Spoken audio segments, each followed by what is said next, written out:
Gospodarska zbornica Slovenije seveda povezuje prvič domača podjetja med sabo in seveda tudi domača podjetja s tujimi in zaznava spremembe v razmerjih valut na globalnem trgu. Hkrati pa tudi vidi, da so slovenska podjetja kljub tem spremembam imajo svoje aktivnosti usmerjene v enaki smeri. Torej, spremembe valut in razmerje med valutami niso tisti glavni katalizator, ki vpliva na to, kako nek izvoznik gleda na ciljni trg. Prej gre tukaj za neke druge momente, kot je recimo domače povpraševanje, potem koliko je trg nasičen oziroma prost v specifični branži in tako dalje.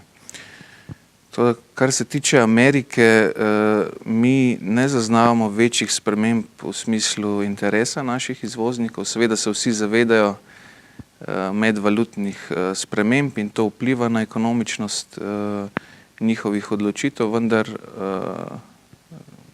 današnji glavni igralci, ki so naši izvozniki na tej trgi, bodo v prihodnosti ostali enaki. Kar se tiče Velike Britanije in Švice, tukaj so določene spremembe. Zaznavamo večji interes med našimi člani po novih povezavah na trg funta. Kar se tiče pa Švice, tukaj pa zaznavamo predvsem spremembe o višjih obratih upravljanja storitev na švicarskem trgu. Treba pa je tudi po drugi strani pošteno povedati, da slovensko gospodarstvo ali slovenski izvozniki imajo neke primarne trge že določene in te trgi so znotraj Evropske unije, cirka 76% izvoza gre na te trge. Izven Evropske unije pa je seveda fokus na državah nekdanje Jugoslavije, na državah nekdanje Sovjetske zveze in pa na Bližnjem vzhodu.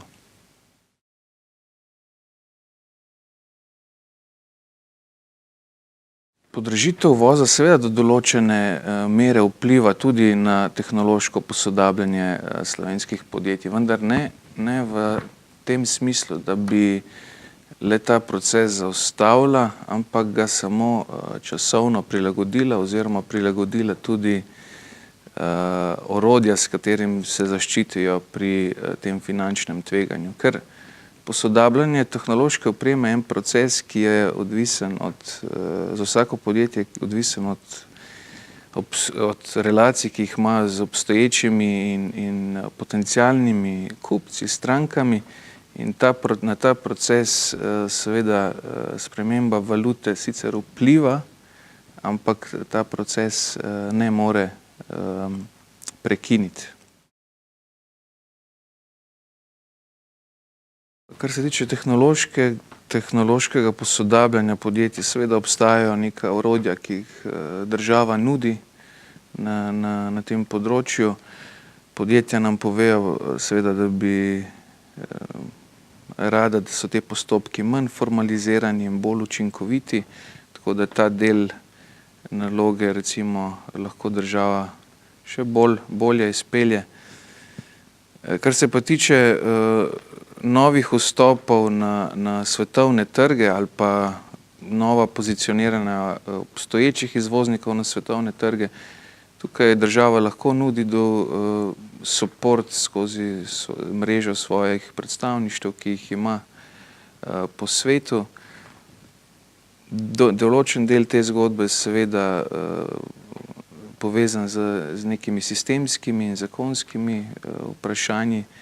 Večji del pa vidimo tudi mi na gospodarski zbornici, da bi morala država delati na konkretnih zgodbah, konkretnih podjetij in jim s tem zagotoviti tudi neko konkretno dodano vrednost pri njihovih poslovanjih na tujih trgih.